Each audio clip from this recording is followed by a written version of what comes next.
ദൈവനാമത്തിന് മഹത്വമുണ്ടാകട്ടെ. നമ്മുടെ ദൈവം നമ്മെ സഹായിപ്പാൻ ശക്തനായി നമ്മെ അതിശയമായി നടത്തുവാൻ കഴിവുള്ള ദൈവമാണ്. ആകയാൽ ആ ദൈവത്തിൻ്റെ സന്നിധിയിൽ നിന്ന് നമ്മെ തന്നെ താഴ്ത്തി കാത്തിരുന്ന് ദൈവികമായ അനുഭവങ്ങൾ, അനുഗ്രഹങ്ങളൊക്കെ പ്രാപിപ്പാൻ ദൈവം നമ്മെ സഹായിക്കട്ടെ. കർത്താവിൻ്റെ വചനത്തിൽ നാം ശ്രദ്ധിക്കുമ്പോൾ നമ്മെ ഓരോ നാളും തിരുഹിതപ്രകാരം നമ്മെ നടത്തുന്ന ഒരു ദൈവത്തെ നമുക്ക് കാണുവാൻ കഴിയും. അഥവാ തൻ്റെ ആലോചനയാൽ നമ്മെ നടത്തുന്ന ഒരു ദൈവം. സങ്കീർത്തനങ്ങളിൽ നാം ശ്രദ്ധിക്കുമ്പോൾ സങ്കീർത്തനക്കാരൻ ദൈവത്തോട് പറയുന്നൊരു വാക്കാണ്, നിന്റെ ആലോചനയാൽ നീ എന്നെ നടത്തും, പിന്നത്തേതിൽ എന്നെ മഹത്വത്തിൽ ചേർത്തുകൊള്ളും എന്നുള്ളത്. 73-ാം സങ്കീർത്തനം 24-ാം വാക്യം. നിന്റെ ആലോചനയാൽ നീ എന്നെ നടത്തും, പിന്നത്തേതിൽ മഹത്വത്തിലേക്ക് എന്നെ കൈക്കൊള്ളും. ഇത് ദൈവസന്നിധിയിൽ താൻ ആഗ്രഹത്തോടെ പറയുന്നതായ ഒരു കാര്യമാണ്. തൻ്റെ ജീവിതത്തിൽ അത് താൻ ആഗ്രഹിച്ച് ദൈവത്തിൽ നിന്ന് പ്രാപിപ്പാൻ ആഗ്രഹിക്കുന്നു എന്നുള്ളതാണ് അതിൻ്റെ സത്യമായ കാര്യം. ആകയാൽ നമ്മുടെ ജീവിതത്തിൽ ദൈവമക്കളെ നാം ഉണരുവാനിടയാകേണ്ടത് നമ്മെ ദൈവം തൻ്റെ ആലോചനയാൽ നടത്തുവാൻ ഇടയാകണം. നമുക്ക് ബോധിച്ച വഴിയിൽ, നാം ആഗ്രഹിക്കുന്ന മാർഗത്തിൽ, നമുക്ക് താല്പര്യമുള്ള നിലയിൽ ജീവിച്ച് മുൻപോട്ട് പോകുവാൻ ആഗ്രഹിക്കുന്ന നമ്മുടെ ജീവിതത്തിൽ നമ്മെ തന്നെ ഒന്ന് കണ്ടുണർന്ന് നമ്മെ താഴ്ത്തി ദൈവകരങ്ങളിൽ ഏൽപ്പിച്ചു കൊടുത്തിട്ട് യഥാർത്ഥമായി നമ്മുടെ ജീവിതം ദൈവത്തിൻ്റെ ആലോചനയാൽ നടത്തപ്പെടുന്നതായി തീരുവാൻ നമുക്കിടയാകണം. ആ ഒരു കാഴ്ചപ്പാടിലേക്ക്, അനുഭവത്തിലേക്ക് നാൾക്കളിൽ ദൈവമക്കളെ നമുക്ക് വരുവാൻ നമുക്കിടയാകട്ടെ. നാം നമ്മുടെ ചിന്തകൾക്കും വിചാരങ്ങൾക്കും ആഗ്രഹങ്ങൾക്കും ഏറ്റവണ്ണം നടന്നാൽ അത് പലപ്പോഴും നമുക്ക് ദോഷമായി, തിന്മയായി തീരുന്നു എന്നുള്ളതാണ് സത്യം. എന്തുകൊണ്ടെന്നാൽ നാം നമ്മുടെ കൺമുൻപിൽ കാണുന്ന അല്പമായത് മാത്രമാണ് കാണുന്നത്. അതിൻ്റെ അപ്പുറത്തേക്ക് എന്താണെന്ന് നമുക്ക് അറിഞ്ഞുകൂടാ. അല്ലെങ്കിൽ നമ്മുടെ വർത്തമാനകാല അനുഭവങ്ങളെ മാത്രമാണ് നാം കാണുന്നത്. നമ്മുടെ ഭാവി എന്താണ് എന്നുള്ളത് നമുക്കറിഞ്ഞുകൂടാ എന്നുള്ളതാണ് സത്യം. സങ്കീർത്തനങ്ങളിലാണോ സദൃശവാക്യത്തിലാണോ നാം വായിക്കുമ്പോൾ നമ്മുടെ കാലടികളെ ക്രമീകരിക്കുന്നത് പോലും മനുഷ്യന് അസാധ്യമായതാണ്, സാധ്യമല്ല എന്ന് നമ്മെ ഓർപ്പിക്കുന്നുണ്ട്. ഇന്ന് നാം മുൻപോട്ട് കാലടി വയ്ക്കുന്നു, ശരിയാണ്. തുടർന്ന് അത് എങ്ങോട്ട്, ഏത് നിലയിൽ മുൻപോട്ട് പോകുമെന്നുള്ളത് വ്യക്തതയോടെ ക്രമീകരിപ്പാൻ പോലും നമുക്ക് കഴിയാത്തൊരവസ്ഥയാണ് നമ്മുടെ ജീവിത നിലവാരം. ആകയാൽ തന്നെ നാം ഉണരേണ്ടത് നമുക്ക് ബോധിച്ച വഴികളിലൂടെ നാം പോകുന്നവരായിരിക്കാൻ നമുക്കിടയാകരുത്. ദൈവം നമ്മെ നന്നായി നടത്തുവാൻ, അഥവാ നമ്മുടെ ഭാവി ജീവിതാനുഭവങ്ങളെ വ്യക്തതയോടെ അറിയുന്ന കർത്താവ് നമ്മെ നല്ല നിലയിൽ, ഏറ്റ നിലയിൽ നമ്മെ നടത്തുവാൻ നമുക്കിടയാകേണ്ടതിന് നാം ദൈവത്തിൻ്റെ നടത്തിപ്പിന് ആലോചനയ്ക്ക് ഏൽപ്പിച്ചു കൊടുത്ത് ദൈവാലോചന പ്രകാരം നടക്കുവാൻ നമുക്കിടയാകേണ്ടിയിരിക്കുന്നു. അതിൻ്റെ ആവശ്യകത നാം ഉണരുമ്പോൾ സഭാപ്രസംഗിയുടെ പുസ്തകം 3-ാം അധ്യായത്തിൽ നാം വായിക്കുമ്പോൾ അവിടെ നമുക്ക് സുപരിചിതമായ ഒരു വാക്യമുണ്ട്. ദൈവം സകലവും അതതിൻ്റെ സമയത്ത് ഭംഗിയായി ചെയ്ത് നിത്യതയും മനുഷ്യരുടെ ഹൃദയത്തിൽ വച്ചിരിക്കുന്നു എന്ന് പറയുന്ന ഒരനുഭവം. അവിടെ നാം ഉത്സാഹിക്കുകയും ചിന്തിക്കുകയും ചെയ്യുന്ന കാര്യം ദൈവം സകലവും അതതിൻ്റെ സമയത്ത് ഭംഗിയായി ചെയ്യുന്നു എന്നാണ്. അതല്ല, നമ്മുടെ ജീവിതത്തിൽ നമുക്ക് അനുഗ്രഹവും പ്രയോജനവുമായി തീരത്തക്കവണ്ണം, നമുക്കത് ഏറ്റവും ശേഷപ്പെട്ടതായി മാറത്തക്കവണ്ണം ദൈവം ഓരോ കാര്യങ്ങളിലും അതതിൻ്റെ സമയത്ത് ഭംഗിയായി ചെയ്യുവാൻ ഇടയാകുന്നു എന്നാണ്. എന്നാൽ അതിൻ്റെ ദൈവിക ഉദ്ദേശം എന്താണ് എന്ന് ചോദിച്ചാൽ ആ വാക്യം നാം വ്യക്തതയോടെ ശ്രദ്ധിക്കുവാനിടയാകണം. എന്താണ് അവിടെ പറയുന്നത്? നിത്യതയും മനുഷ്യരുടെ ഹൃദയത്തിൽ വച്ചിരിക്കുന്നു എന്നാണ്. നിത്യത മനുഷ്യരുടെ ഹൃദയത്തിൽ വെച്ചിരിക്കും. അപ്പോൾ ദൈവത്തിൻ്റെ പ്രവൃത്തിയുടെ ഉദ്ദേശം എന്താണ് എന്ന് ചോദിച്ചാൽ നിത്യത നമ്മുടെ ഹൃദയത്തിൽ വരുവാനിടയാകണം. അഥവാ നമ്മുടെ ജീവിതത്തിൽ നാം നിത്യരാജ്യത്തിന് യോഗ്യരായി ഒരുങ്ങത്തക്കവണ്ണം അതിനായുള്ള ഉത്സാഹവും വാഞ്ചയും ഉള്ളവരായി മാറുവാൻ നമുക്കിടയാകണമെന്നുള്ളതാണ്. പക്ഷെ പലപ്പോഴും നാം അത് ചിന്തിക്കാറില്ല. ദൈവം നമ്മുടെ ജീവിതത്തിൽ പ്രവർത്തിക്കുന്ന ദൈവത്തിൻ്റെ എല്ലാ നല്ല പ്രവൃത്തികളാലും നമ്മുടെ ജീവിതത്തിൽ നാം നിത്യതയ്ക്ക് യോഗ്യരായി തീരേണ്ടവരാണെന്നൊരു ചിന്ത നമുക്കുണ്ടാകുമ്പോഴാണ് നമ്മെ ദൈവത്തിൻ്റെ കരങ്ങളിൽ ഏൽപ്പിച്ചു കൊടുപ്പാൻ ജീവിതത്തിൽ സംഭവിക്കേണ്ട എല്ലാ കാര്യങ്ങളും അതത് സമയങ്ങളിൽ ദൈവം നമുക്ക് വേണ്ടി ഭംഗിയായി ചെയ്ത്, അഥവാ ദൈവം നമുക്ക് വേണ്ടി ഓരോ കാര്യങ്ങൾ അതത് സമയങ്ങളിൽ പ്രവർത്തിച്ച് നമ്മെ നടത്തി, നമുക്ക് വേണ്ടി കരുതി, നമ്മെ സഹായിച്ച്, നമ്മെ കരം പിടിച്ച് നടത്തി നമ്മെ നിത്യതയിൽ കൊണ്ടുചെന്ന് എത്തിക്കുവാൻ ഇടയാകുന്ന അനുഭവം, അതാണ് നാം ആഗ്രഹിക്കുവാൻ ഇടയാകേണ്ടത്. നാം കണ്ടതായ കുറിവാക്യത്തിൽ തന്നെ നാം ശ്രദ്ധിച്ചാൽ നമുക്കറിയാൻ കഴിയും എന്താണ്. സങ്കീർത്തനക്കാരൻ ദൈവത്തോട് ആവശ്യപ്പെടുന്നു, നിന്റെ ആലോചനയാൽ എന്നെ നടത്തണമേ. എന്തിനാണ്? പിന്നത്തേതിൽ ഞാൻ മഹത്വത്തിൽ ചേർക്കപ്പെടുവാൻ വേണ്ടിയാണെന്നാണ്. ലോകത്തിൽ നന്മകളൊക്കെ പ്രാപിച്ച് ഉന്നതരായി ശ്രേഷ്ഠരായി ലോകത്തിൽ മാന്യരായി വിശിഷ്ടരായി ഒക്കെ തീരുക, അല്ലെങ്കിൽ ഇവിടെ ഭൗതികമായ സമ്പത്തും ഐശ്വര്യവുമൊക്കെ ധാരാളമായി പ്രാപിക്കുവാൻ തക്കവണ്ണം ആ നിലയിൽ ആ ലക്ഷ്യത്തിനു വേണ്ടി ദൈവം എന്നെ നടത്തണമേ എന്ന് പറയുന്ന ഒരനുഭവമല്ല. പിന്നെയോ ദൈവത്താൽ, ദൈവത്തിൻ്റെ ആലോചനയാൽ നടത്തപ്പെട്ടാൽ നമ്മുടെ ജീവിതത്തിൽ നമുക്ക് പ്രത്യാശിപ്പാൻ കഴിയുന്ന ഒരു കാര്യം എന്താന്ന് ചോദിച്ചാൽ, നാം മഹത്വത്തിൽ ചേർക്കപ്പെടുവാൻ ഇടയാകുമെന്നുള്ളതാണ്. അല്ലെങ്കിൽ ദൈവിക നടത്തിപ്പിന്റെ ഉദ്ദേശം, ദൈവം തന്റെ ആലോചനയാൽ നമ്മെ നടത്തുന്നതിൻ്റെ ഉദ്ദേശം നാം മഹത്വത്തിൽ ചേർക്കപ്പെടുവാൻ ഇടയാകണമെന്നുള്ളതാണ്. എത്ര ദൈവമക്കൾ അത് ആഗ്രഹിക്കുന്നുണ്ട്. കർത്താവ് തൻ്റെ ആലോചനയാൽ നമ്മെ നടത്തി യഥാർത്ഥമായി നമ്മെ മഹത്വത്തിൽ ചേർത്ത് കൊള്ളണം എന്നുള്ള വ്യക്തമായ ആ ഒരു ആഗ്രഹത്തോടെ താല്പര്യത്തോടെ തന്നെ ദൈവകരങ്ങളിൽ സമർപ്പിക്കപ്പെട്ട് ദൈവത്താൽ നടത്തപ്പെടുവാൻ നമുക്ക് ഇടയാകേണ്ടിയിരിക്കുന്നു. മഹത്വത്തിൽ ചേർക്കപ്പെടുവാൻ ആഗ്രഹിക്കാത്തവരുടെ ജീവിതത്തിലാണെങ്കിൽ അവർ ഒരിക്കലും ദൈവത്തിൻ്റെ ആലോചനയാൽ നടത്തപ്പെടുവാൻ ആഗ്രഹിക്കത്തില്ല. കാരണം ദൈവം നമ്മെ നടത്തിയാൽ നാം മഹത്വത്തിൽ കൊണ്ടുവന്ന് എത്തിക്കപ്പെട്ട് നാം ഇവിടെ ചെന്ന് ചേരുവാൻ നമുക്കിടയാകുമെന്നുള്ളതാണ് അനുഭവം. ആ മഹത്വ പ്രതീക്ഷതയും മഹത്വത്തിൻ്റെ അനുഭവമൊന്നും താല്പര്യപ്പെടാത്ത ഒരു വ്യക്തിയാണെങ്കിൽ ആ വ്യക്തി ഒരിക്കലും ദൈവത്തോട് പ്രാർത്ഥിക്കത്തില്ല, എന്നെ നടത്തണമേ എന്ന്. അഥവാ നമ്മുടെ ജീവിതത്തിൽ നമുക്ക് കൊടുക്കപ്പെട്ടിരിക്കുന്ന ജീവിത ലക്ഷ്യം എന്ന് പറയുന്നത്, നാം പ്രാപിച്ചെടുക്കേണ്ട അനുഭവം എന്ന് പറയുന്നത് ക്രിസ്തുയേശുവിൻ്റെ മഹത്വം പ്രാപിക്കുക എന്നുള്ളതാണ്. അഥവാ ആ നിത്യരാജ്യത്തിൽ തിരസ്കരിക്കപ്പെട്ടവരായി കാണപ്പെടുവാൻ ഇടയാകുക എന്നുള്ളതാണ് നമ്മുടെ ജീവിതത്തിൻ്റെ ദൈവിക ഉദ്ദേശം, ദൈവത്തിൻ്റെ ലക്ഷ്യം എന്ന് ഉണരുന്ന ദൈവവൈതലാണെങ്കിൽ അവരുടെ ജീവിതത്തിൽ അവർ എപ്പോഴും ആഗ്രഹിക്കുന്നത് നാം വായിച്ച കുറിവാക്യമാണ്, ദൈവമേ എൻ്റെ ആലോചനയാൽ എന്നെ നടത്തി പിന്നത്തേതിൽ എന്നെ മഹത്വത്തിൽ ചേർത്തുകൊള്ളണമേ എന്ന് പറയുവാനിടയാകും. എന്താ കാരണം എന്ന് ചോദിച്ചാൽ, തെസ്സലോനിക്കർക്ക് എഴുതിയ 2-ാം ലേഖനം 2-ാം അധ്യായത്തിലാണോ അത് 1-ാം നാം വായിക്കുന്നുണ്ട്. എന്താണ്? ക്രിസ്തുയേശുവിൻ്റെ മഹത്വം പ്രാപിപ്പാനാണ് സുവിശേഷ ഘോഷണത്താൽ ദൈവം നമ്മെ രക്ഷയ്ക്ക് വിളിപ്പാൻ ഇടയായത്. തെസ്സലോനിക്കർ 2:14. നമ്മുടെ കർത്താവായ യേശുക്രിസ്തുവിന്റെ മഹത്വം പ്രാപിപ്പാൻ അല്ലോ അവൻ ഞങ്ങളുടെ സുവിശേഷ ഘോഷണത്താൽ നിങ്ങളെ രക്ഷയ്ക്ക് വിളിച്ചത്. അപ്പോൾ ഈ രക്ഷയുടെ അനുഭവത്തിലേക്ക്, അഥവാ രക്ഷിക്കപ്പെട്ട ദൈവമക്കളായി ദൈവസഭയോട് ചേർക്കപ്പെടുവാൻ കർത്താവ് നമുക്ക് ഇടയാക്കിയ അനുഭവം അപ്പോസ്തലപ്രവൃത്തി 2-ാം അധ്യായത്തിൽ നാം കാണുന്നുണ്ട്. രക്ഷിക്കപ്പെടുന്നവരെ കർത്താവ് എന്ത് ചെയ്യുന്നു? ദിനംപ്രതി സഭയോട് ചേർക്കുവാനിടയാകുന്നു. അങ്ങനെ നാം ദൈവസഭയോട് ചേർക്കപ്പെട്ട് രക്ഷിക്കപ്പെട്ടവരായി ദൈവസഭയോട് ചേർക്കപ്പെട്ടതിൻ്റെ ഉദ്ദേശം എന്താണെന്ന് വ്യക്തമായി പറയുന്നു. എന്താണ്?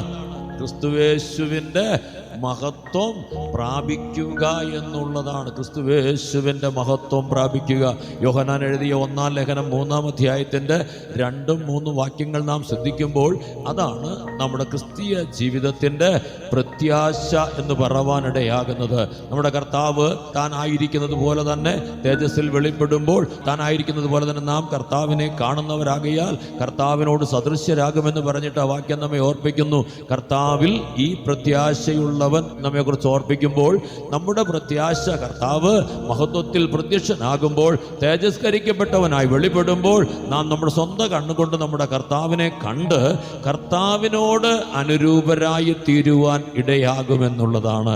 ഇതാണ് ക്രിസ്തീയ ജീവിതത്തിന്റെ പ്രത്യാശ, അല്ലെങ്കിൽ നമ്മുടെ ജീവിതത്തിന്റെ പരമമായ ലക്ഷ്യമായി തിരുവെഴുത്ത് നമ്മെ ഓർപ്പിക്കുന്ന അനുഭവം. എന്നാൽ കൊരിന്ത്യർക്ക് എഴുതിയ ലേഖനത്തിലാണോ നാം വായിക്കുമ്പോൾ മറ്റൊരു പ്രത്യാശയുള്ളൊരു കൂട്ടരെ കാണുന്നുണ്ട്. എന്താണ് അവരുടെ പ്രത്യാശ എന്ന് ചോദിച്ചാൽ അവർ ഈ ആയുസ്സിൽ മാത്രം പ്രത്യാശ വയ്ക്കുന്നവരെന്നവരെ കുറിച്ച് പറയുന്നു. ഈ ആയുസ്സിൽ മാത്രം പ്രത്യാശ വയ്ക്കുന്നവർ, അവരുടെ പ്രത്യാശ കർത്താവിലാണ്, അവർ ക്രിസ്തുവിലാണ് പ്രത്യാശ വയ്ക്കുന്നത്. പക്ഷെ അവർക്ക് താല്പര്യം, ആഗ്രഹം എന്താണെന്ന് ചോദിച്ചാൽ ഈ ആയുസ്സിലുള്ളതായ ജീവിതാനുഭവങ്ങളിൽ ശ്രേഷ്ഠതയോടെ നന്നായി അനുഗ്രഹിക്കപ്പെട്ടവരായി കാണപ്പെടുവാനിടയാകണം. ഇന്ന് അനേക ക്രിസ്തീയ വിഭാഗങ്ങളിലും ആ നിലയിലാണ് സുവിശേഷം അറിയിക്കപ്പെടുന്നത്. അവർ സഭയെ നടത്തുന്നത്, ദൈവമക്കളെ നടത്തുന്നതൊക്കെയും ഈ ലോക ജീവിതത്തിൽ കഷ്ടങ്ങളില്ലാതെ, പ്രശ്നങ്ങളില്ലാതെ, ബുദ്ധിമുട്ടുകളില്ലാതെ ആവശ്യങ്ങൾ നിറവേറ്റപ്പെട്ട് ദേശത്ത് ലോകത്ത് മാന്യരായി ശ്രേഷ്ഠരായി അനുഗ്രഹിക്കപ്പെട്ടവരായി ജീവിക്കണമെന്നുള്ള കാഴ്ചപ്പാടോടെയാണ് പ്രോസ്പെരിറ്റി ഗോസ്പൽ എന്ന് പറയുന്ന ആ സമ്പന്നതയുടെ സുവിശേഷം ഇന്ന് ലോകത്തിൽ അറിയിക്കപ്പെടുവാനിടയാകുന്നത്. എന്നാൽ തിരുവെഴുത്ത് നമ്മോട് ഓർപ്പിക്കുന്നുണ്ട്, ആ വാക്യം നാം ശ്രദ്ധിച്ചാൽ അറിയാം, അവരുടെ ജീവിതം സകല മനുഷ്യരെക്കാളും അരിഷ്ടത ഏറിയതാണെന്ന് പറയുന്നു. കൊരിന്ത്യർക്ക് എഴുതിയ 1 ലേഖനം 15-ാം അധ്യായം 19-ാം വാക്യം. നാം ഈ ആയുസ്സിൽ മാത്രം ക്രിസ്തുവിൽ പ്രത്യാശ വെച്ചിരിക്കുന്നെങ്കിൽ സകല മനുഷ്യരിലും അരിഷ്ടന്മാരത്ര. ശ്രദ്ധിക്കണം ദൈവമക്കളെ, കർത്താവിലാണ് പ്രത്യാശ, കർത്താവിനോടാണ് പ്രാർത്ഥിക്കുന്നത്, കർത്താവിന്റെ സന്നിധിയിൽ നിന്ന്, കർത്താവിൽ നിന്ന് പ്രാപിപ്പാനാണ് ആഗ്രഹിക്കുന്നത്. പക്ഷേ അതൊക്കെയും ഈ ആയുസ് കൊണ്ട് അവസാനിക്കുന്ന ഈ ആയുസ്സിൻ്റെതായ അനുഭവങ്ങൾ മാത്രമായിട്ട് നാം ആഗ്രഹിക്കുന്നതെങ്കിൽ ശ്രദ്ധിക്കണേ, നമ്മുടെ ജീവിതത്തിൽ നാം സകല മനുഷ്യരിലും അരിഷ്ടന്മാരെന്ന് പറയുന്നു. സകല മനുഷ്യരിലും അരിഷ്ടന്മാർ. എന്താ കാരണമെന്ന് ചോദിച്ചാൽ ലൂക്കോസ് സുവിശേഷത്തിൽ കർത്താവ് പറയുന്ന ഒരു അനുഭവമുണ്ട്. അറിയാതെ കണ്ട് അടിക്ക് യോഗ്യമായത് ചെയ്യുന്നവന് കുറയ അടി കിട്ടും, എന്നാൽ യജമാനന്റെ ഇഷ്ടമറിഞ്ഞും ഒരുങ്ങാത്തവന് വളരെ അടി കിട്ടുമെന്നാണ്. യജമാനന്റെ ഇഷ്ടം അറിയുന്ന ഒരു ദൈവപൈതൽ കർത്താവിന്റെ വരവിൽ നാം എടുത്തുകൊള്ളപ്പെടേണ്ടവരാണ്, അഥവാ നിത്യരാജ്യത്തിൽ പോയി ചേരേണ്ടവരാണെന്നുള്ള ഒരു ചിന്തയോടെ ജീവിക്കേണ്ട ദൈവപൈതൽ അതറിഞ്ഞിട്ടും അത് വ്യക്തതയോടെ ഉണർന്നിട്ടും അതിനുവേണ്ടി തന്നെ ഒരുക്കാതെ ആ അനുഭവത്തിനായി ഉത്സാഹിക്കാതെ ജീവിച്ച് യജമാനന്റെ ഇഷ്ടം അറിഞ്ഞും ഒരുങ്ങാത്തവനായി കാണപ്പെട്ടാൽ എന്തുണ്ടാകുമെന്നാണ്? വളരെ അടി കിട്ടുമെന്നാണ്. ലൂക്കോസ് സുവിശേഷം 12:47. യജമാനന്റെ ഇഷ്ടം അറിഞ്ഞിട്ടും ഒരുങ്ങാതെയും അവന്റെ ഇഷ്ടം ചെയ്യാതെയും ഇരിക്കുന്ന ദാസന് വളരെ അടി കിട്ടും. അതിന്റെ മുകളിലാണോ നാം വായിക്കുന്നു, അറിയാതെ കണ്ട് അടിക്ക് യോഗ്യമായത് ചെയ്തവനോ കുറയ അടി കിട്ടുമെന്നാണ്. ഇന്ന് ലോക മനുഷ്യരെ നാം ശ്രദ്ധിച്ചാൽ അവർ ഈ ദൈവിക സത്യങ്ങൾ, ഈ അനുഭവങ്ങളൊന്നും അറിയുന്നില്ല. പ്രോസ്പെരിറ്റി ഗോസ്പലിന്റെ പുറകെ പോകുന്നവർക്കും ഈ സുവിശേഷ സത്യങ്ങളാൽ കർത്താവിന്റെ രാജ്യത്തിന് യോഗ്യരായി വരവിന് ഒരുങ്ങണമെന്നൊന്നും അവർ അറിയുന്നില്ല. പക്ഷെ നാം വ്യക്തമായി അറിയുന്നുണ്ട്. എന്താണ്? നമ്മെക്കുറിച്ചുള്ള ദൈവിക ഉദ്ദേശം, നാം ക്രിസ്തുയേശുവിന്റെ മഹത്വം പ്രാപിക്കേണ്ടവരാണ്, കർത്താവിന്റെ വരവിൽ എടുത്തുകൊള്ളപ്പെടേണ്ടവരാണ്, അഥവാ ഈ ആയുസ്സിൽ മാത്രം പ്രത്യാശ വെച്ച് ജീവിക്കേണ്ടവരല്ല, പിന്നെയോ നിത്യതയിൽ പോയി ചേരേണ്ടവരാണ് എന്നുള്ള നല്ല ബോധ്യത ഉള്ള ദൈവമക്കളാണ് നാം എല്ലാവരും. നാം അതിനു വേണ്ടിയിട്ടെന്നോണമാണ് ദൈവസന്നിധിയിൽ കൂടി വരുവാൻ ഇടയാകുന്നത്.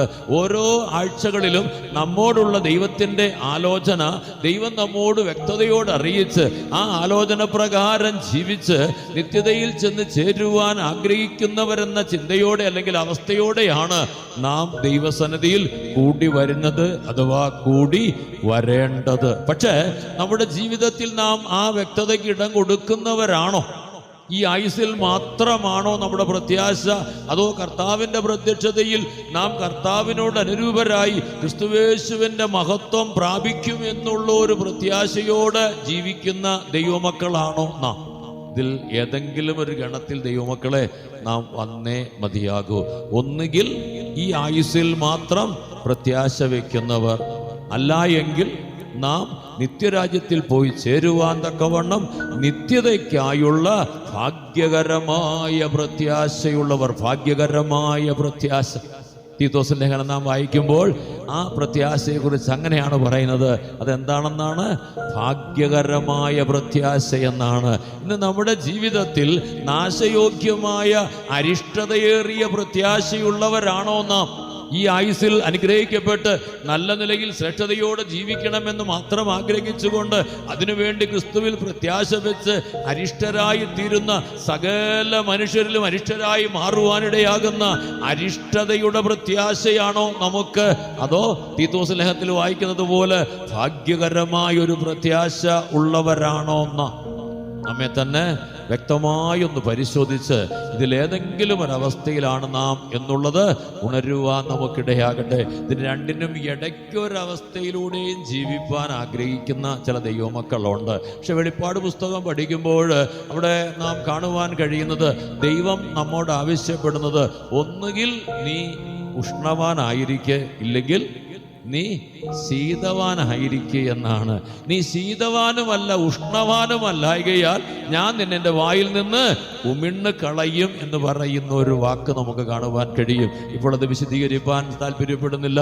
ഓർക്കണേ, നമ്മുടെ ജീവിതത്തിൽ ഒന്നുകിൽ നാം ഉഷ്ണവാനായിരിക്കണം, ഇല്ലെങ്കിൽ നാം ഏതായിരിക്കണം? ശീതവാനായിരിക്കണം. ഇതിന് രണ്ടിനും ഇടയിലുള്ള രണ്ടും കെട്ടതായ ഒരു ജീവിതം അത് ദൈവമക്കളെ ദൈവം പോലും താല്പര്യപ്പെടുന്നില്ല എന്നുള്ളതാണ് സത്യം.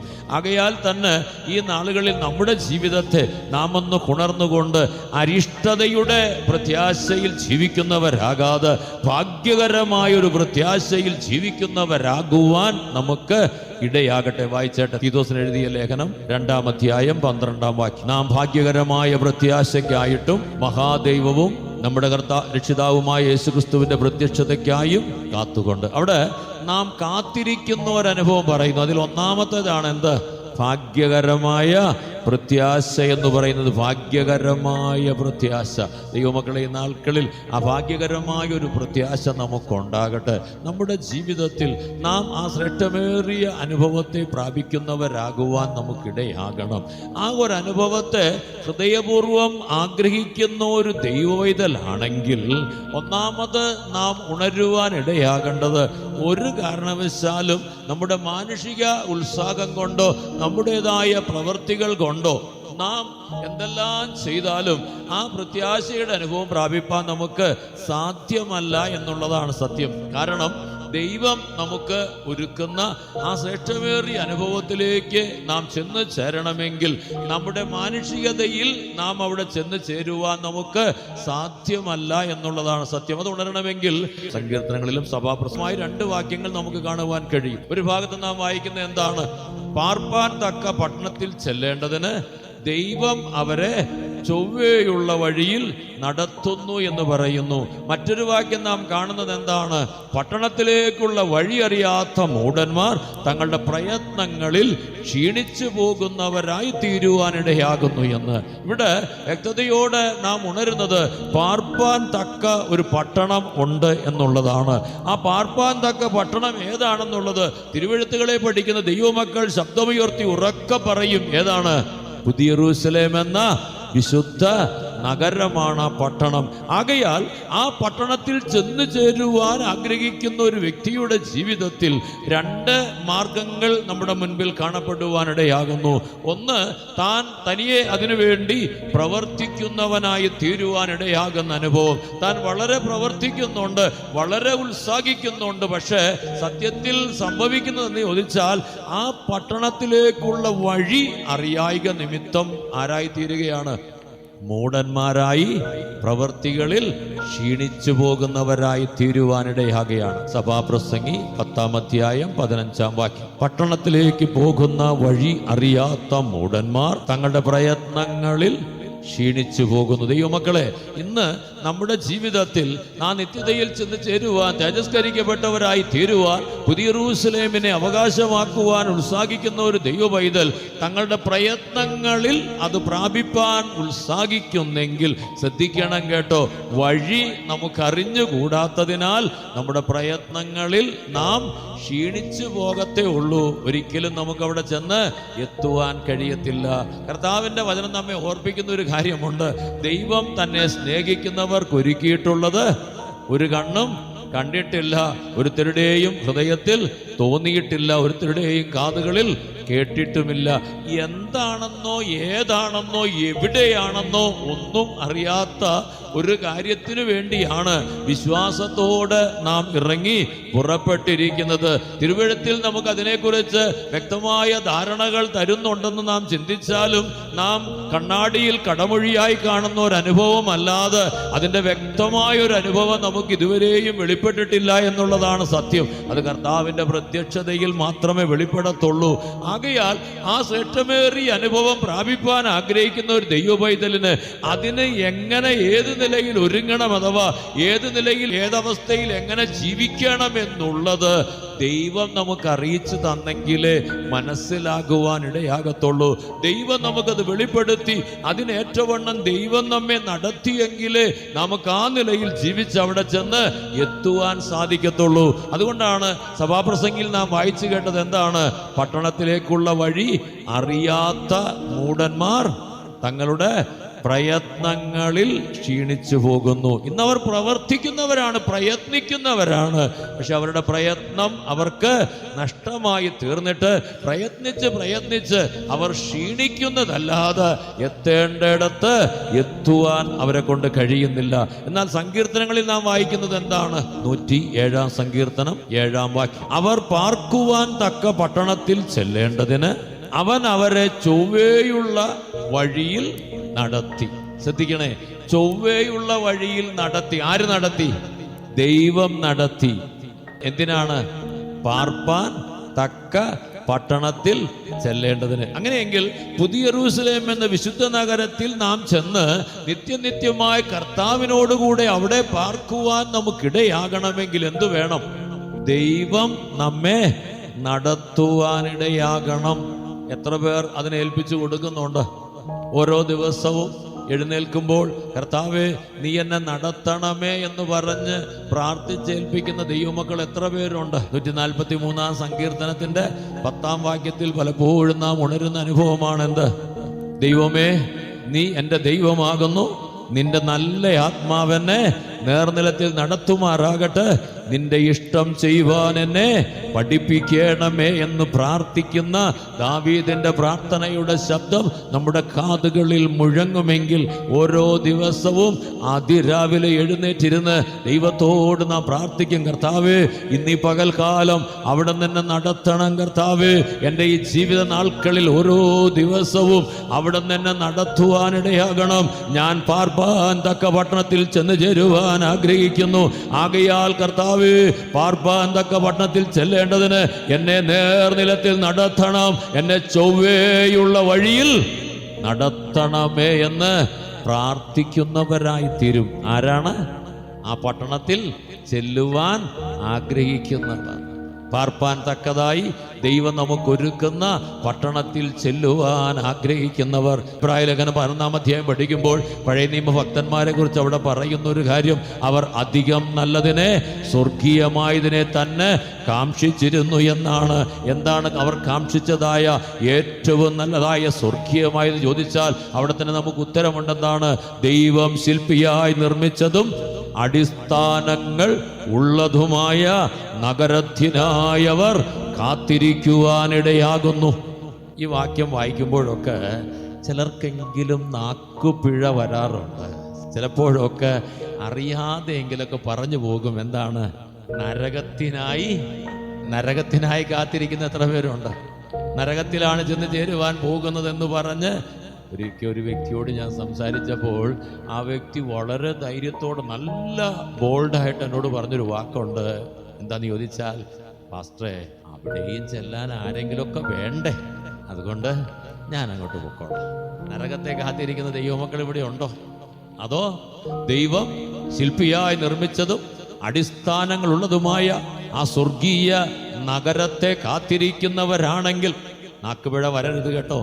വ്യക്തമായി ഉണരണം. ദൈവം നമുക്കൊരുക്കുന്ന ആ നഗരത്തിൽ ചെന്ന് ചേരുവാൻ നമുക്കിടയാകണമെങ്കിൽ വ്യക്തതയോടെ ദൈവമക്കളെ നാം സമർപ്പിച്ചേൽപ്പിച്ചു കൊടുക്കണം. ദൈവം നമ്മെ നടത്തിയേ മതിയാകൂ. നാം ദൈവത്താൽ നടത്തപ്പെട്ടെങ്കിൽ മാത്രമേ അവിടെ ചെന്ന് ചേരുവാൻ നമുക്കിടയാകത്തുള്ളൂ. അല്ല എങ്കിൽ ഒരിക്കലും നമുക്ക് വഴി കണ്ടുപിടിച്ച് അവിടെ ചെന്ന് ചേരുവാൻ സാധിക്കത്തില്ല. നമ്മുടെ പ്രയത്നങ്ങളൊക്കെ വ്യർത്ഥമായി തീരത്തേയുള്ളൂ, പ്രവൃത്തികളിൽ നാം ക്ഷീണിച്ചു പോകത്തേയുള്ളൂ. ആകയാൽ ഈ പകൽക്കാലം നമുക്ക് ഉണരുവാനിടയാകട്ടെ. നമ്മുടെ കർത്താവിൻ്റെ സന്നിധിയിൽ സമ്പൂർണ്ണമായി നമ്മെ സമർപ്പിച്ചേൽപ്പിച്ചു കൊടുത്തുകൊണ്ട് കർത്താവിനോട് നമുക്ക് എല്ലാ നാളും എപ്പോഴും ഹൃദയത്തിൽ പ്രാർത്ഥിക്കുവാനിടയാകണം. കർത്താവേ, അവിടുന്ന് എന്നെ നടത്തി ഞാൻ ആ പട്ടണത്തിൽ ചെന്ന് ചേരുവാൻ എന്നെ സഹായിക്കണമേ എന്ന് പ്രാർത്ഥിക്കുവാനിടയാകണം. അങ്ങനെ ദൈവം നമ്മെ നടത്തുവാൻ നാം ഏൽപ്പിച്ചു കൊടുക്കുമ്പോഴാണ് നാം ചിന്തിക്കുന്ന കുറിവാക്യത്തിന്റെ വിശേഷതയായി സങ്കീർത്തനങ്ങളിൽ ദൈവം നമ്മോട് വ്യക്തമായി പറയുവാൻ ഇടയാകുന്നത്. എന്താണ് ദൈവം നമ്മോട് പറയുവാൻ ഇടയാകുക? ഞാൻ നിന്റെ മേൽ ദൃഷ്ടി വെച്ച് നിനക്കാലോചന പറഞ്ഞു തരും, ഞാൻ നിന്നെ ഉപദേശിച്ച് നടക്കേണ്ടുന്ന വഴി നിനക്ക് കാണിച്ചു തരുവാനിടയാകും. ഇത് എല്ലാവരുടെയും ജീവിതത്തിൽ പ്രാപിപ്പാൻ കഴിയുന്ന അനുഭവം അല്ല ദൈവമക്കളെ. ഇത് എല്ലാവരോടും ദൈവം പറയുന്ന വാക്കല്ല. നമ്മൾ ചിന്തിക്കുന്ന ഈ വാക്യം നാം അങ്ങ് ഉരുവിട്ടാൽ നമ്മെ ദൈവം ആ നിലയിൽ നടത്തുമെന്നാണ്. ഇത് നാം പറയേണ്ട വാക്കല്ല. പിന്നെയോ, പിന്നെ എന്താണ്? ദൈവം നമ്മോട് പറയേണ്ട വാക്കാണ്. ദൈവം നമ്മോട് പറയേണ്ട വാക്കാണെന്ന് ഉണരണം കേട്ടോ. അങ്ങനെ ദൈവം ഈ വാക്ക് നമ്മോട് പറയണമെങ്കിൽ യഥാർത്ഥത്തിൽ നമ്മെ ശ്രദ്ധിക്കുന്ന കർത്താവ്, നമ്മെ ആരാഞ്ഞു നോക്കുന്ന കർത്താവ്, നമ്മുടെ ഹൃദയത്തെ ശോധന ചെയ്യുന്ന കർത്താവ് നമ്മുടെ ജീവിതത്തിൽ ആ പട്ടണത്തിൽ ചെന്ന് ചേരുവാൻ ആഗ്രഹമുള്ളവനാണ്, ഉത്സാഹമുള്ളവനാണ്, അതിനുവേണ്ടി വാഞ്ചയോടെ കാത്തിരിക്കുന്നവനാണെന്ന് കണ്ടാൽ മാത്രമേ ദൈവം നമ്മോട് പറയത്തുള്ളൂ. എന്ത്? ഞാൻ നിന്റെ മേൽ ദൃഷ്ടി വെച്ച് നിനക്ക് ആലോചന പറഞ്ഞു തരും, നീ നടക്കേണ്ടുന്ന വഴി നിന്നെ ഉപദേശിച്ച് ഞാൻ നിനക്ക് കാണിച്ചു തരും എന്ന് പറയുവാനിടയാകും. എല്ലാവരോടും പറഞ്ഞിട്ട് കാര്യമില്ല. കാരണം എന്താണ്? ദൈവം ഇങ്ങോട്ട് പോകാൻ പറയുമ്പോൾ അങ്ങോട്ട് പോകുന്ന മിടുക്കരാണ് നമ്മിൽ പലരും. ലോത്തിന്റെ അനുഭവം നമുക്കറിയാം. നീ ജീവരക്ഷയ്ക്കായി പർവ്വതത്തിലേക്ക് ഓടാൻ പറഞ്ഞപ്പോൾ അവന്റെ ആഗ്രഹം എന്തായിരുന്നു? ഇല്ല കർത്താവേ, വേണ്ട കർത്താവേ, അവിടോട്ട് എനിക്ക് ഓടാൻ ഒക്കത്തില്ല, ഈ പട്ടണം ചെറുതാണ്, സമീപമാണ്, ഞാൻ ഈ പട്ടണത്തിലേക്ക് ഓടിക്കോടി. നമ്മൾ അങ്ങനെയാണ്. നമ്മുടെ താല്പര്യത്തിനും നമ്മുടെ ആഗ്രഹത്തിനും നാം ചിന്തിക്കുന്ന മാർഗത്തിലൂടെ ഓടുവാൻ ആഗ്രഹിക്കുന്നവരാണ്. അവരോട് നീ പട്ടണത്തിലേക്ക് ഓടാൻ ദൈവം ആലോചന പറഞ്ഞതുകൊണ്ട് പ്രയോജനം ഉണ്ടായോ? എന്തെങ്കിലും പ്രയോജനം ഉണ്ടായോ? പർവ്വതത്തിൽ പോയി താമസിച്ചു, റിസൾട്ട് നമുക്കറിയാം. 2 ശപിക്കപ്പെട്ട ജാതികൾ ഉരുവാക്കപ്പെട്ടതാണ് അതിൻ്റെ റിസൾട്ട് ഉണ്ടാകുവാനിടയായത്. ആകയാൽ ദൈവമക്കളെ, നാം നമ്മുടെ ഹൃദയത്തിൽ പട്ടണത്തിൽ ചെന്ന് ചേരുവാൻ ആഗ്രഹിച്ചുകൊണ്ട് അതിന് ഉത്സാഹിക്കുന്നവരാണെങ്കിൽ മാത്രമേ നമുക്ക് ദൈവം തൻ്റെ ആലോചന പറഞ്ഞു തരത്തുള്ളൂ.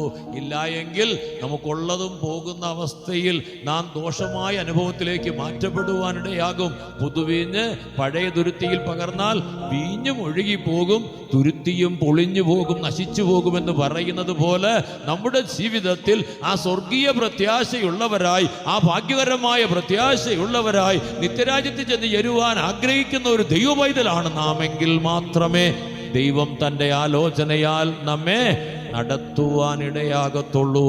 അവർ മാത്രമാണ് ആ തേജസ്സേറിയ അനുഭവത്തെ പ്രാപിക്കുന്നവരായി തീരുവാനിടയാകത്തുള്ളൂ. ആകയാൽ ദൈവമക്കളെ, നമ്മുടെ ജീവിതത്തിൽ ഓരോ നാളും നാം ദൈവത്തോട് പ്രാർത്ഥിക്കുവാനിടയാകണം. എന്താണ് പ്രാർത്ഥിക്കേണ്ടത്?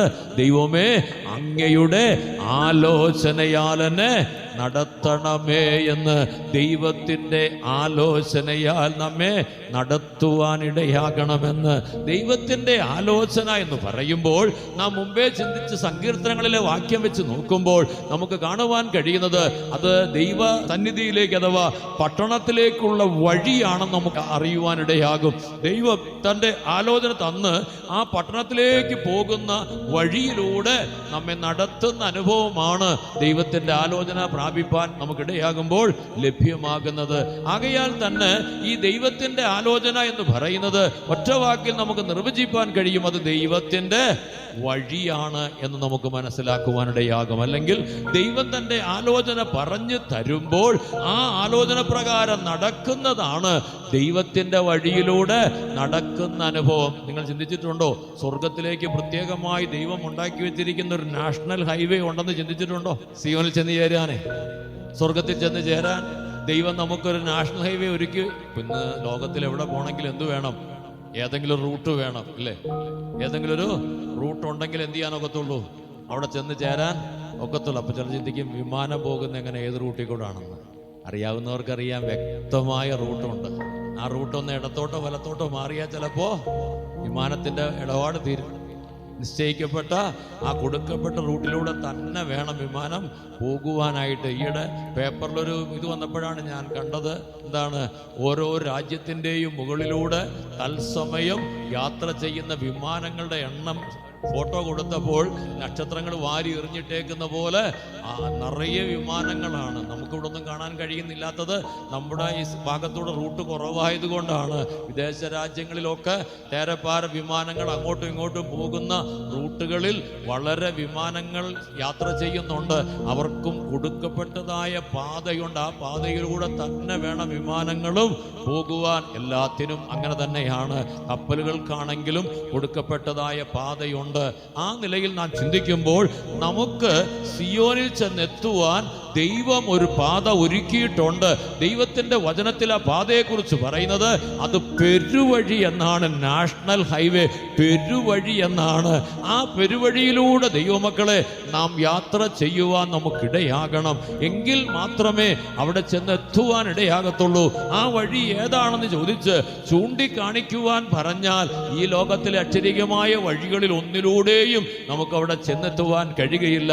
ആ വഴി ഏതാണെന്ന് ചോദിച്ചാൽ നമുക്ക് ഉണരുവാൻ ഇടയാകത്തക്കവണ്ണം നമുക്ക് ചൂണ്ടിക്കാണിപ്പാൻ ഇടയാകുന്നത് ദൈവത്തിന്റെ ആലോചന എന്നുള്ളതാണ്. കാരണം ദൈവത്തിന്റെ ആലോചന ദൈവം തന്ന് ദൈവം നമ്മെ ആ ആലോചന പ്രകാരം നടത്തുമ്പോൾ നാം നടക്കുന്ന വഴി ഏതാണോ അതാണ് ഏത്? സിയോനിലേക്കുള്ള സ്റ്റേറ്റ് ഹൈവേ, നാഷണൽ ഹൈവേ.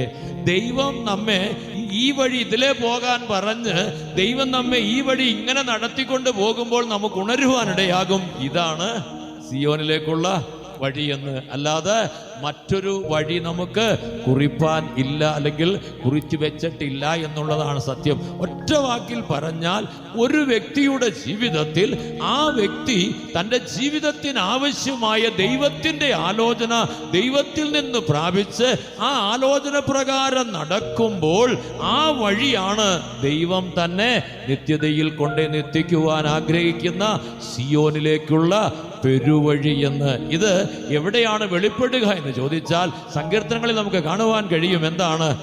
ബലം ദൈവത്തിലുള്ള മനുഷ്യന്റെ മനസ്സിലാണ് എന്തുള്ളത്? സിയോനിലേക്കുള്ള പെരുവഴി ഉണ്ടാകുവാനിടയാകുന്നത്. 84-ാം സങ്കീർത്തനം 5-ാം വാക്യം. ബലം നിന്നിലുള്ള മനുഷ്യൻ ഭാഗ്യവാൻ, ഇങ്ങനെയുള്ളവരുടെ മനസ്സിൽ സിയോനിലേക്കുള്ള പെരുവഴികളുണ്ട്. ശ്രദ്ധിക്കണം ദൈവമക്കളെ, സിയോനിലേക്കുള്ള പെരുവഴി എവിടെയാണ്? നമ്മുടെ മനസ്സിലാണ്. നമ്മുടെ മനസ്സിലെന്ന് പറയുവാൻ കാരണം എന്ന് ചോദിച്ചാൽ നമ്മുടെ മനസ്സാണ് നമ്മെ നടത്തുന്നത്. ദൈവം നമ്മോട് പറയുന്ന ആലോചന പ്രകാരം നാം നടക്കുവാൻ മനസ്സുള്ളവരായി തീരുമ്പോൾ ദൈവത്തിന്റെ വഴികളിൽ ദൈവത്തിന്റെ കൽപ്പന പ്രകാരം ദൈവത്തിന്റെ വചനപ്രകാരം അഥവാ ദൈവം നമുക്ക് തരുന്ന ആലോചന പ്രകാരം നടക്കുവാൻ നാം മനസ്സുള്ളവരാകുമ്പോഴാണ് വഴി എവിടെ വരുന്നത്? മനസ്സിൽ വരുവാനിടയാകുന്നത്. യെശയ്യാ 1-ാം അധ്യായത്തിന്റെ 19-ാം വാക്യത്തിലാണ് നാം വായിക്കുമ്പോൾ മനസ്സ് വെച്ച് കേട്ട് അനുസരിക്കുന്നവരാകണമെന്നാണ്. അപ്പോൾ മനസ്സോട് ദൈവത്തിന്റെ ആലോചനയ്ക്ക് ഏൽപ്പിച്ചു കൊടുത്ത് ദൈവത്തിന്റെ ആലോചന പ്രകാരം നടക്കുവാൻ ഒരുങ്ങുന്ന ഒരു വ്യക്തിയുടെ ജീവിതത്തിൽ ആ താൻ മനസ്സ് വയ്ക്കുന്ന അനുഭവമാണ് തൻ്റെ വഴി പ്രാപിപ്പാൻ തനിക്ക് ഇടയാകുന്നത്. അതുകൊണ്ടാണ് അവിടെ വായിക്കുന്നത് അവരുടെ മനസ്സിലാണ് എന്തുള്ളത്? സിയോനിലേക്കുള്ള പെരുവഴി എന്ന് പറയുവാനിടയാകുന്നത്. അങ്ങനെയെങ്കിൽ ദൈവമക്കളെ, നാം സിയോനിൽ ചെന്നെത്തുവാൻ ദൈവസ്ഥലിൽ ചെന്നെത്തുവാൻ ആഗ്രഹിക്കുന്ന ഒരു വിശ്വാസിയാണെങ്കിൽ, അഥവാ നമ്മുടെ ജീവിതത്തിൽ പാർപ്പാൻ തക്ക പട്ടണത്തിൽ ചെല്ലുവാൻ ആഗ്രഹിക്കുന്ന ഒരു ദൈവപൈതലാണെങ്കിൽ, ആ ഏറ്റവും നല്ലതിനെ സ്വർഗീയമായതിനെ കാക്ഷിച്ച് ആഗ്രഹിക്കുന്ന ഒരു വ്യക്തിയാണെങ്കിൽ, ദൈവം തൻ്റെ ആലോചന നമ്മോട് അറിയിക്കുമ്പോൾ, തൻ്റെ വഴി നമുക്ക് കാണിച്ചു തരുമ്പോൾ, നമ്മെ ബുദ്ധി ഉപദേശിക്കുമ്പോൾ, നാം ആ ആലോചന കേട്ട് ആ ഉപദേശം കേട്ട് അതിനേറ്റവണ്ണം ജീവിക്കുവാൻ മനസ്സുള്ളവനായി തീരുമ്പോൾ എന്തുണ്ടാകുന്നു? ദൈവത്തിന്റെ പെരുവഴി നമ്മുടെ മനസ്സിൽ അഥവാ നമ്മുടെ മുൻപിൽ വരുവാനിടയാകയാണ്. മനസ്സില്ലാത്തൊരു വ്യക്തിയാണെങ്കിലോ, ഞാനതിന് മനസ്സ് വയ്ക്കുന്നില്ലാത്തൊരു വ്യക്തിയാണെന്നിരിക്കട്ടെ, എന്തായിരിക്കും സംഭവിക്കുക? എൻ്റെ മുൻപിൽ ദൈവത്തിൻ്റെ വഴി കൊട്ടി അടയ്ക്കപ്പെടുകയാണ്, അത് അടഞ്ഞു പോകുവാനിടയാകുകയാണ്. ആ വഴി അറിയാത്ത മൂഢനായി ഞാൻ മറ്റു വഴികളിലേക്ക് തിരിയേണ്ടി വരുവാനിടയാകും. ആകയാൽ ദൈവമക്കളെ, നാം സിയോനിൽ ദൈവസന്നിധിയിലെത്തുവാൻ ആഗ്രഹിക്കുന്നവരാണെങ്കിൽ നാം അതിന് മനസ്സുള്ളവരായി മനഃപൂർവ്വമായി നമ്മെ ദൈവകരങ്ങളിൽ ഏൽപ്പിച്ചു കൊടുത്താൽ ദൈവം തൻ്റെ ആലോചന തന്ന് നമ്മോട് വ്യക്തമായി ഇടപെട്ട് ഇതാകുന്നു വഴി, ഇതിലൂടെ നടന്നുകൊള്ളുക എന്ന് പറഞ്ഞ് നമ്മെ നടത്തുവാനിടയാകും. അതിനായി ദൈവം തൻ്റെ ആത്മാവിനെ നമുക്ക് തന്നിരിക്കയാൽ, ആത്മാവ് നമ്മിലിരുന്ന് നാം പ്രാപിച്ച അഭിഷേകം നമ്മിലിരിക്കയാൽ ആ അഭിഷേകം നമ്മെ ഉപദേശിച്ച് വഴി നടത്തുവാനിടയാകും. യോഹന്നാൻ എഴുതിയ 1-ാം ലേഖനത്തിൽ നാം വായിക്കുമ്പോൾ ആ അഭിഷേകം ഉപദേശിക്കുന്നത് സത്യമാകയാൽ ആ സത്യവഴിയിലൂടെ തന്നെ നടപ്പിനെന്ന് നമ്മോട് പറയുന്നുണ്ട്. യഥാർത്ഥമായി ദൈവം തൻ്റെ ആത്മാവിനാൽ നമ്മെ ഉപദേശിച്ച് നമ്മെ വഴി നടത്തുവാനിടയാകുമല്ലെങ്കിൽ നാം മറ്റൊരു ഭാഗത്ത് വായിക്കുന്നത് പോലെ, യോഹന്നാന്റെ സുവിശേഷത്തിൽ വായിക്കുന്നത് പോലെ, സത്യത്തിൻ്റെ ആത്മാവ് നമ്മെ സകല സത്യത്തിലും വഴി നടത്തുവാനിടയാകും. നാം ദൈവവചന പ്രകാരം അഥവാ ദൈവത്തിൻ്റെ ആലോചനയാൽ നടക്കുന്നവരാകുവാനിടയാകും. മനസ്സുള്ളവർക്ക് മാത്രമാണ് ഈ പെരുവഴി പ്രാപിപ്പാൻ ഇടയാകുക. ആകയാൽ തന്നെ ദൈവം നമ്മുടെ ജീവിതത്തിൽ ചെയ്യുന്ന മറ്റൊരനുഭവം നമുക്ക് 119-ാം സങ്കീർത്തനത്തിൽ കാണുവാൻ കഴിയും. എന്താണ് അവിടെ നാം വായിക്കുന്നത്? അവിടെ നമുക്ക് വ്യക്തമായി കാണുവാൻ കഴിയുന്നുണ്ട്, ദൈവം നമ്മുടെ ഹൃദയത്തെ വിശാലമാക്കുവാനിടയാകുമെന്ന്. വിശാലമാക്കുവാൻ ഇടയായിട്ട് ദൈവത്താൽ നമ്മുടെ ഹൃദയത്തിന് അഥവാ മനസ്സിന് ഒരു വിശാലതയുണ്ടാകുമ്പോഴാണ് നമുക്ക് ദൈവത്തിൻ്റെ കൽപ്പനകളുടെ പാതയിൽ ഓടുവാനിടയാകുന്നത്. 119-ാം സങ്കീർത്തനം 32-ാം വാക്യം, നീ എൻ്റെ ഹൃദയത്തെ വിശാലമാക്കുമ്പോൾ ഞാൻ നിന്റെ കൽപ്പനകളുടെ വഴിയിൽ ഓടും. ദൈവമക്കളെ, ഈ നാൾക്കളിൽ നാം ദൈവത്തിൻ്റെ വചനപ്രകാരം, ദൈവത്തിൻ്റെ ആലോചന പ്രകാരം ഉത്സാഹത്തോടെ നടക്കുന്നവരല്ല, പിന്നെയോ ഓടുന്നവരാകണമെങ്കിൽ നാം ഓട്ടക്കളത്തിൽ ഓടി വിരുദ് പ്രാപിക്കുന്നവരായി നല്ല ഓട്ടം ഓടുവാൻ, സ്ഥിരതയോടെ ഓട്ടം ഓടുവാൻ, വിരുദ് പ്രാപിപ്പാൻ നമുക്കിടയാകണമെങ്കിൽ നാം ദൈവത്തോട് പ്രാർത്ഥിക്കേണ്ട അടുത്ത പ്രാർത്ഥനാ വിഷയമാണ്, കർത്താവേ, അങ്ങൻ്റെ ഹൃദയത്തെ വിശാലമാക്കണം. ഇന്ന് പല ദൈവമക്കളുടെയും ജീവിതത്തിൽ ഹൃദയം ഇടുങ്ങിയതായതുകൊണ്ട് ഹൃദയത്തിൻ്റെ ഇടുക്ക നിമിത്തമായി ദൈവത്തിൻ്റെ വചനത്തെ അവർക്ക് ഉൾക്കൊള്ളുവാൻ കഴിയുന്നില്ല, ഏറ്റുകൊള്ളുവാൻ കഴിയുന്നില്ല. ഗുണമുള്ളൊരു നല്ല ഹൃദയമാക്കി അവരുടെ ഹൃദയത്തിൽ ദൈവത്തിൻ്റെ വചനത്തെ സംഗ്രഹിപ്പാൻ അവർക്ക് കഴിയുന്നില്ല. ദൈവം കരുണ കാണിച്ച് ലുദിയായോട് ചെയ്തതുപോലെ നമ്മുടെ ഹൃദയങ്ങളെ ഒന്ന് തുറക്കുവാനിടയായാൽ, അഥവാ നാം വായിച്ചു കേട്ട വാക്യം പോലെ നമ്മുടെ ഹൃദയത്തെ ഒന്ന് വിശാലമാക്കുവാൻ ഇടയായാലാണ് നമ്മുടെ ജീവിതത്തിൽ നമുക്ക് കർത്താവിൻ്റെ കൽപ്പനകളുടെ പാതയിൽ തൻ്റെ ആലോചനയിൽ ജീവിക്കുവാൻ നമുക്കിടയാകുക. ആകയാൽ നാം ദൈവത്തോട് പ്രാർത്ഥിക്കണം. എന്താണ് പ്രാർത്ഥിക്കേണ്ടത്? കർത്താവേ, എൻ്റെ ഹൃദയത്തെ ഒന്ന് വിശാലമാക്കി തരണം. കർത്താവേ, ഞാൻ മനസ്സുള്ളവനായിരിക്കുന്നു, മനസ്സുള്ളവളായിരിക്കുന്നു. അങ്ങയുടെ ആലോചനയാൽ നടത്തപ്പെടുവാൻ ഞാൻ ആഗ്രഹിക്കുന്നു. അങ്ങൻ്റെ മേൽ ദൃഷ്ടിവെച്ച് എനിക്ക് ബുദ്ധി പറഞ്ഞു തന്ന് നടക്കേണ്ടുന്ന വഴി എനിക്ക് കാണിച്ചു തരണം. ഞാൻ പാർപ്പാൻ തക്ക പട്ടണത്തിൽ ചെല്ലേണ്ടതിന് ചൊവ്വേയുള്ള വഴിയിൽ നടക്കുവാൻ മനസ്സോടെ ആഗ്രഹിച്ച് എന്നെ ഏൽപ്പിക്കുന്നു. ആകയാൽ കർത്താവേ, എന്നെ സഹായിക്കണമേ എന്ന് പറഞ്ഞുകൊണ്ട് എൻ്റെ ഹൃദയത്തെ ഒന്ന് വിശാലമാക്കി, എൻ്റെ ഹൃദയത്തിൻ്റെ ഇടുക്കമൊന്ന് മാറ്റി, എൻ്റെ ഹൃദയം ശ്രേഷ്ഠമായി ദൈവിക അനുഭവങ്ങളെ ഉൾക്കൊണ്ടുകൊണ്ട് ദൈവവചനത്തെ, ദൈവത്തിൻ്റെ ആലോചനയെ ഹൃദയപൂർവ്വം ഏറ്റെടുത്ത് അതിനേറ്റവണ്ണം ജീവിക്കുവാൻ മനസ്സുള്ളവനായി മനസ്സോടെ കർത്താവിനെ പിൻപറ്റുവാൻ തക്കവണ്ണം എൻ്റെ ഹൃദയങ്ങളെ ഒന്ന് വിശാലമാക്കി തരണമേ എന്ന് ദൈവത്തോട് നാം പ്രാർത്ഥിക്കുമെങ്കിൽ ദൈവമക്കളുടെ ജീവിതത്തിൽ, എല്ലാവരുടെയും ജീവിതത്തിൽ ആ ഒരു പ്രാർത്ഥനയുണ്ടായിട്ട് നമ്മുടെ എല്ലാവരുടെയും ഹൃദയങ്ങളെ ദൈവം വിശാലമാക്കി തരുവാൻ ഇടയാകുമെങ്കിൽ തീർച്ചയായിട്ടും നമുക്ക് ദൈവത്തിൻ്റെ ആലോചന പ്രകാരം തന്നെ ജീവിക്കുവാനിടയാകും. അപ്പോഴാണ് സങ്കീർത്തനക്കാരൻ പറയുന്ന അനുഭവം നമുക്ക് വ്യക്തമായി പറയുവാനിടയാകുന്നത്. ദൈവമേ, അങ്ങയുടെ ആലോചനയാൽ അവിടെ തന്നെ നടത്തുന്നല്ലോ, എനിക്ക് മഹത്വത്തിൽ ചേരുവാനിടയാകും, ഞാൻ മഹത്വത്തിൽ ചേർക്കപ്പെടുവാനിടയാകുമെന്നൊരു പ്രത്യാശ, ഭാഗ്യകരമായൊരു പ്രത്യാശയുള്ളവരായി മാറുവാൻ ദൈവമക്കളെ നമുക്കിടയാകുമാകയാൽ നമ്മുടെ ജീവിതത്തിൽ ഈ നാളുകളിൽ നാം നമ്മെ തന്നെ ദൈവകരങ്ങളിൽ സമർപ്പിച്ചു കൊടുത്ത് അരിഷ്ടതയുള്ളതായ പ്രത്യാശയോടെയല്ല, ഭാഗ്യകരമായൊരു പ്രത്യാശയോടെ ജീവിപ്പാൻ ഉത്സാഹിച്ചുകൊണ്ട് തങ്ങളെ തന്നെ ദൈവകരങ്ങളിൽ മനസ്സോടെ ഏൽപ്പിച്ചു കൊടുത്ത് ദൈവത്താൽ നടത്തപ്പെടുന്നവരാകുവാൻ, ദൈവത്തിൻ്റെ ആലോചനയാൽ നടത്തപ്പെടുന്നവരാകുവാൻ, ദൈവത്തിൻ്റെ വഴിയിൽ തന്നെ നടക്കുന്നവരായി തീരുവാൻ നമുക്കിടയാകേണ്ടതിന് നമുക്ക് നമ്മെ ഏൽപ്പിച്ചു കൊടുക്കാം.